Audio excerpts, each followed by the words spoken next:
Hey, Jody Maley here, and we are live today with our Fearless Online Entrepreneur Group. And, for the last couple of days, several weeks, I guess, we've been reading from a Jack Canfield book, and I've really, really been enjoying it. And so I'd like to also introduce my co-host, Diane Klein, who is from Calgary, Canada, and I'm from BC, Canada. So we have two Canadians on today. Yay, Canada! We might have some of the other ladies join us here in a little bit as well. But we've been really going through a book, and the last couple of days we've been focusing on, how to surround yourself with the right team. And I know that Diane wasn't here yesterday because she has a sore throat, but we actually talked about accountability partners, which is something that Diane and I are actually each other's accountability partner.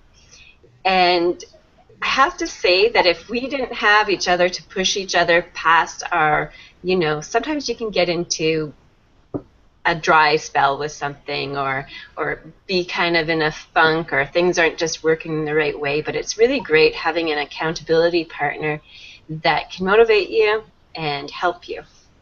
So, yeah, I watched you yesterday as I was in the afternoon. I couldn't sleep anymore, so I watched you guys on the Hangout, and I thought, hey, that's so cool. We actually hit it right on, me and Jody.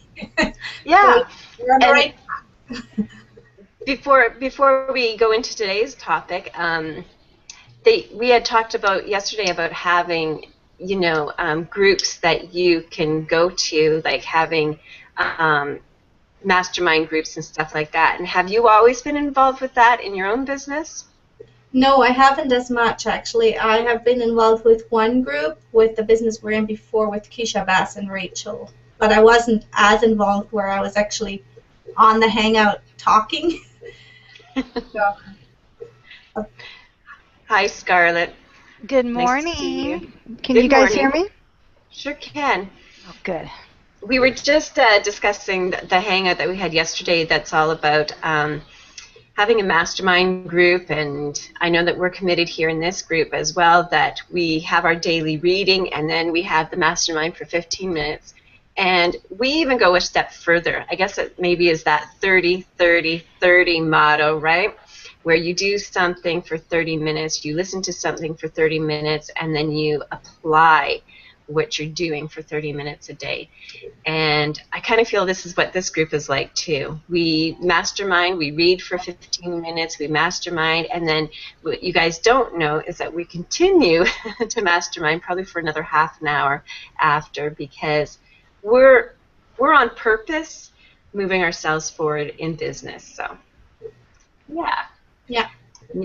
Do you want me to start reading, Diane, or would you like to? We are on Principle 47, which is called Inquire WithIn, and we're reading the Jack Canfield book here. And if you don't have a copy of it, you can get to the person who invited you here, and we'll make sure you get a copy, or at least the Amazon link to purchase your own. I can start if that's okay. Sure. Principle 47, Inquire WithIn. Brain researchers estimate that your unconscious database outweighs the conscious on an order exceeding 10 million to 1.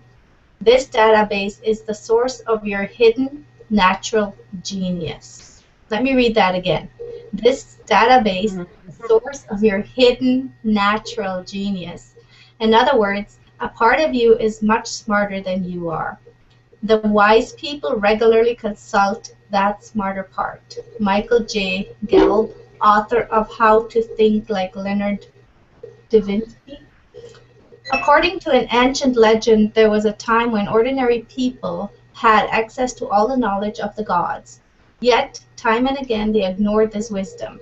One day, the gods grew tired of so freely giving a gift the god didn't use, so they decided to hide this precious wisdom where only the most committed of seekers would discover it. They believed that if people had to work to find this wisdom, they would use it more carefully. One of the gods suggested that they bury it deep in the earth. No, the other said, too many people could easily dig down and find it. Let's put it in the deepest ocean, suggested one of the gods, but that idea was also rejected. They knew that people would one day learn to dive and thus would find it too easily. One of the gods suggested hiding it on the highest mountaintop, but it was quickly agreed that people could climb mountains. Finally, one of the wisest gods suggested, let's hide it deep inside the people themselves. They'll never think to look in there. And so it came to be, and so it continues today. Trust your intuition. For most of us, our early education and training focused on looking outside of ourselves for the answers to our questions. Few of us have had any training on how to look inside. And yet most of the super successful people I have met over the years are people who have developed their intuition and learned to trust their gut feelings and follow their inner guidance. Many practices some form of daily meditation to access this voice within. Bert Dubin had a successful real estate investor. Bert Dubin, then a successful real estate investor, now creator of the Bert Dubin Speaking Success System, serving speakers worldwide, knows all about trusting his intuition. For some time, he had been looking to buy a four-corner property in Kingman, Arizona. He knew it would be a good investment, but he had not been able to locate a property that was for sale. One night he went to bed as usual, only to be awakened at 3 a.m. with a clear inner message that he was to drive to Kingman, Arizona. Now, Bert found this strange because he had called a realtor in Kingman earlier that same day and was told there was no four-corner properties listed for sale. But having learned to trust his inner messages, Bert immediately got in his car and drove through the night, arriving at Kingman at 8 a.m. He went to Howard Johnson's, bought a paper, and turned to the real estate section, where he saw a four-corner property for sale. He went directly to the real estate office at 9 and had the property and escrow at 9:15. But how was this possible? He had called the day before to find no four-corner properties for sale, but at 4:30 the previous day a property owner had called from New York to sell his property. He needed the money because it was too late to get the property into the multiple listings, but knowing that the weekly paper didn't close until 5 p.m., the agent had called the paper and purchased an ad. Because Bert had trusted his still small voice within, he managed to purchase this prime piece of real estate before anyone else even knew it was available. When business magnate Conrad Hilton, founder of the Hilton Hotels Corporation, wanted to buy the Stevens Corporation at auction, he submitted a sealed bid for $165,000. When he awakened the next morning with the number of $180,000 in his head, he swiftly changed his bid to $180,000, successfully securing the company and earning a $2 million profit. The next highest bid was $179,800. 179,800. Wow, 200 difference, eh? Whether they are a real estate investor who hears a voice in the middle of the night, a detective who solves a dead-end case by following a hunch, an investor who just knows when to get out of the market, or a football linebacker who can sense what the quarterback's next play is going to be, successful people trust their intuition. You too can use your intuition to make more money, make better decisions, solve problems more quickly, unleash your creative genius, discern people's hidden motives, envision a new business, and create winning business plans and strategies. Okay. I'll pick up here unless you want to, Scarlett. Hello? Hi. Hello. Sorry about that. Okay, so we are on the next page. Everyone has intuition. It's just a matter of developing it. Yes. Is that correct? All Yeah. the resources we need are in the mind. Theodore Roosevelt, 26th President of the United States. Intuition is something regulated to certain people or to psychics. Everyone has it, and everyone has experienced. Have you ever been thinking about your old friend Jerry, and then the phone rings and Jerry's on the line? who is just thinking about you. Have you ever had an awkward moment in the middle of the night and knew something had happened to one of your children, only to find out later that exact moment your son was in an automobile accident? Have you ever felt a burning sensation on the back of your neck and then turned to see a man staring at you from across the room? We've all experienced this some kind of intuition. The trick is to learn how to tap into it to achieve greater levels of success. My screen is not showing the whole page. Hold on. I'm sorry. That's okay. Okay. Using meditation to access your intuition. There's only one journey, going inside yourself. Rainer Maria Rilke, poet and novelist. When I was 35, I attended a meditation retreat that permanently changed my life. For an entire week, we sat in meditation from 6:30 in the morning until 10 at night, and breaks for meals and silent walks. Over the first few days, I thought I would go crazy. I would either fall asleep from years of not getting enough sleep, or my mind would race from one topic to another as I reviewed every experience from my past, planned how to improve my business, and wondered what I was doing sitting in the meditation hall while everyone else I knew was out enjoying life. On the fourth day, an unexpected, wonderful thing happened. My mind became quiet, and I moved from a place from which I could just witness everything that was occurring around me without judgment or attachment. I was aware of sounds, sensations in my body, and profound sense of inner peace. Thoughts still came and went, but not at the same pace of the same kind. The thoughts were deeper, what we all call insights, deeper understandings and wisdom.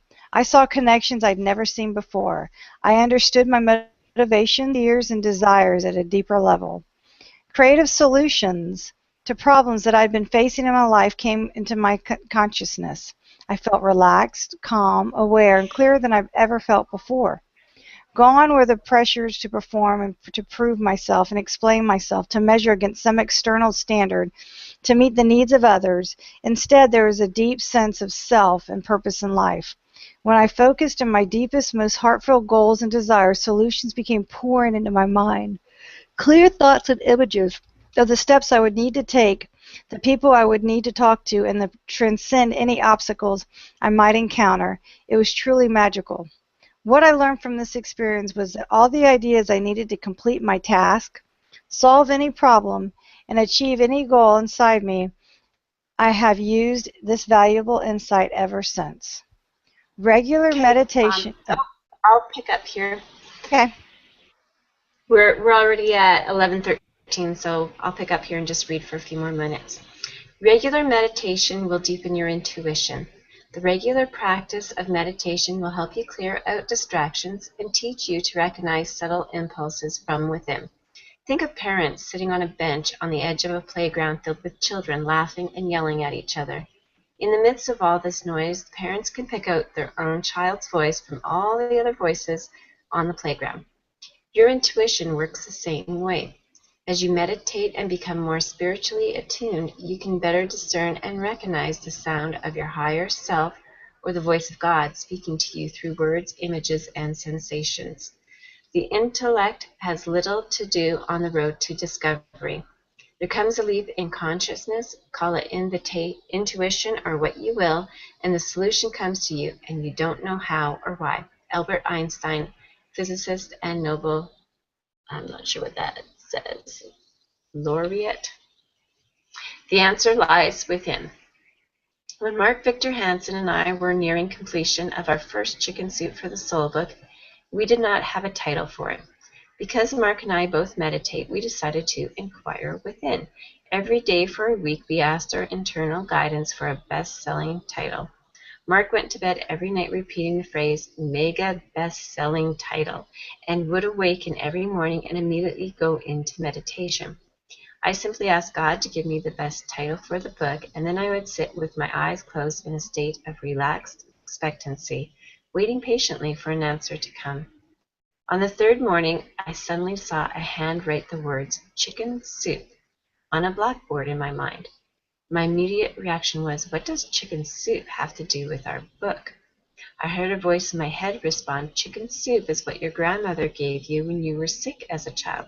But this book isn't about sick people, I thought. People's spirits are sick, my inner voice replied. Millions of people are depressed and living in fear and resignation that things will never get better. This book will inspire them and uplift their spirits. During the remaining minutes of that meditation, the title evolved from Chicken Soup for the Spirit to Chicken Soup for the Soul to Chicken Soup for the Soul, 101 stories to open the heart and rekindle the spirit. When I heard Chicken Soup for the Soul, I got goosebumps. I have since learned that giving me goosebumps is one of the ways my intuition tells me I am on track. 10 minutes later, I told my wife, and she got goosebumps too. Then I called Mark, and he got goosebumps. We were on to something right, and we all knew it. So I think we'll just stop right there. I knew that. And I don't know about you guys, but just when I was reading that, I got goosebumps. I totally agree. I did too.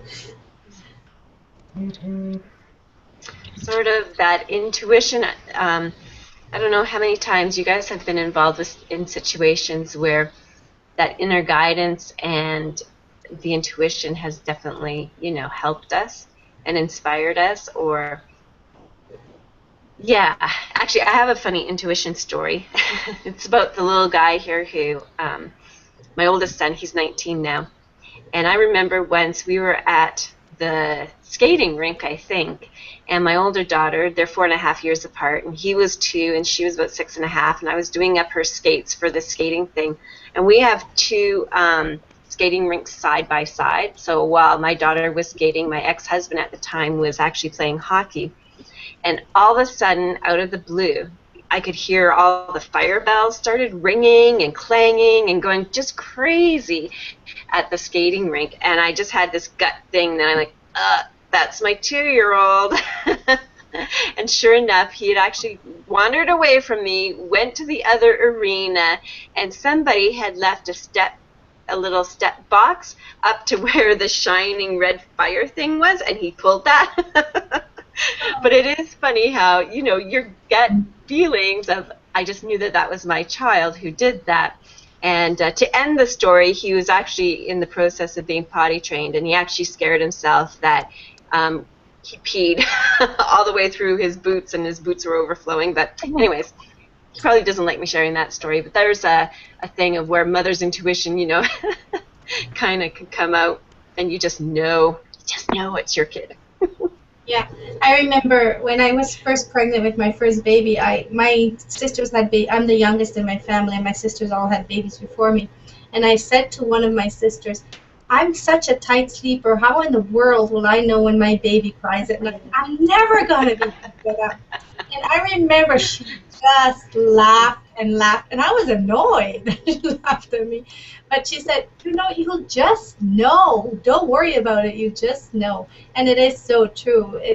If we would just stop and listen to these intuitions, it's just incredible what they're telling me. Along the years, I've learned so much. Actually, the last 2 years, I've learned so much of being still and quiet and listening that it's amazing how far I've come just from the small, still voice inside of me. Mm-hmm. Is anybody with us? Yep. Please stop.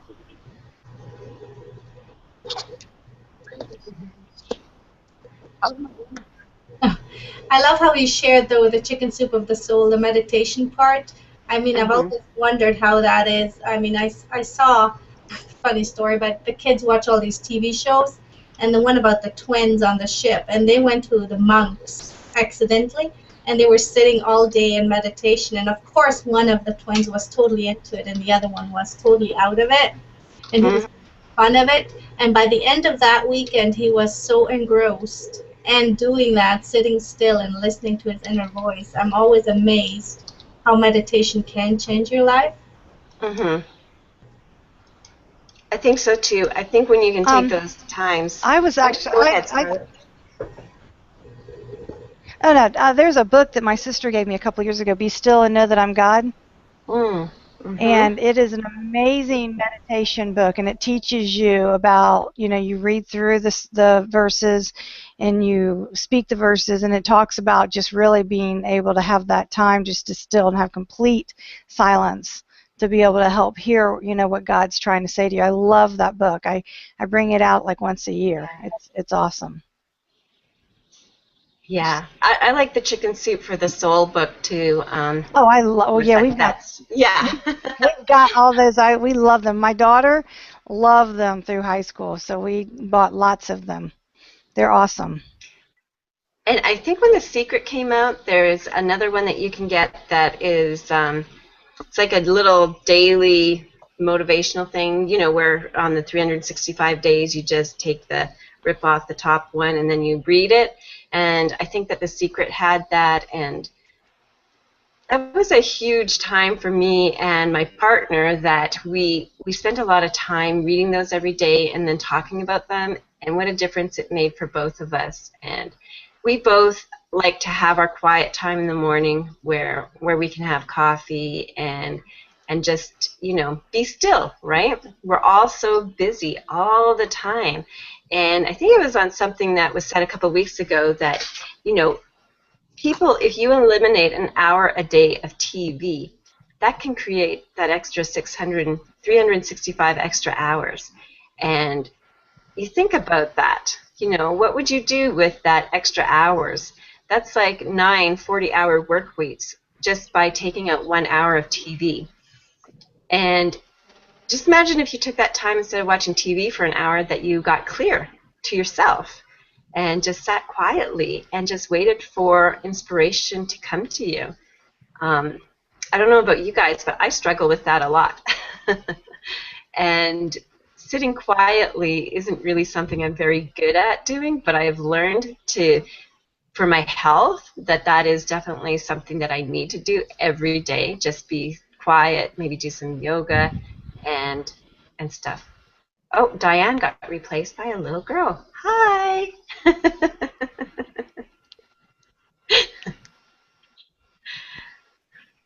So, is there anything that I know you just kind of jumped in on the conversation, Lynn, but we were just discussing how meditating and Jack Canfield, what we had just read so far, talked about using that inner inspiration and that time to be quiet when you actually get more clear.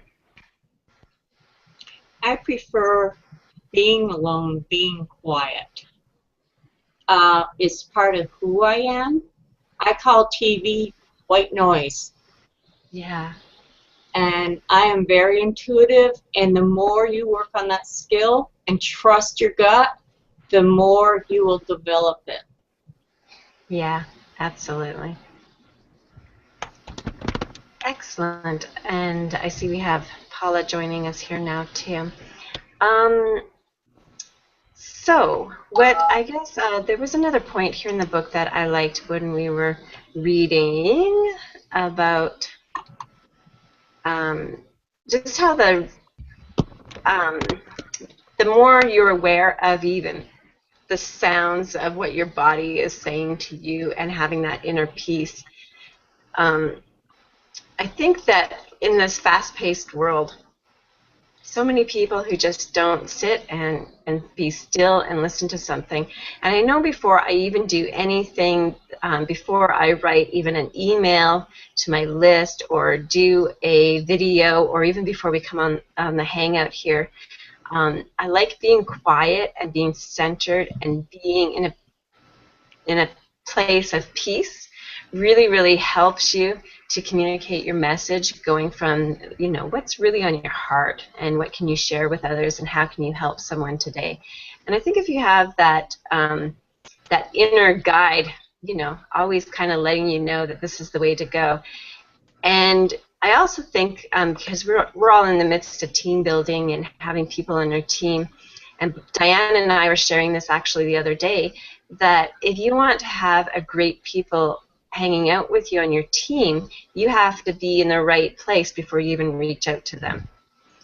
And you don't want to be attracting people who aren't willing to follow a simple system and to even listen to what you have to say, having a little bit more experience. So Diane and I have been masterminding with ourselves as accountability partners. And yesterday we talked about that, having an accountability partner and really working with them.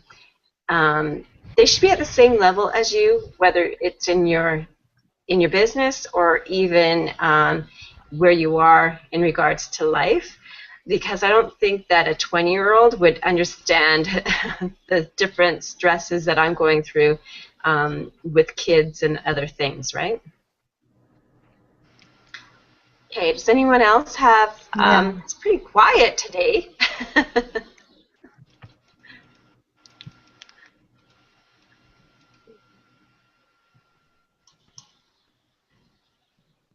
All right, does anyone else have something else that they'd like to chime in on here? Otherwise, I'm going to call it a short day, and Diane's daughter will have to actually hit the close button.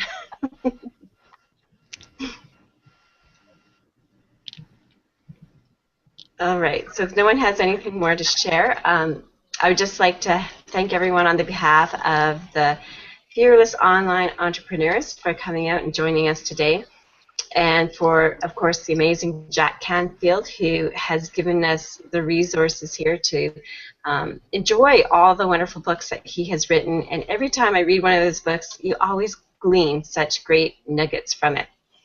All right. Oh, Diane's back there. So I think we were just closing out, Diane. So if you wanted to add in a little bit here at the end before we close. Sure, I'd like to.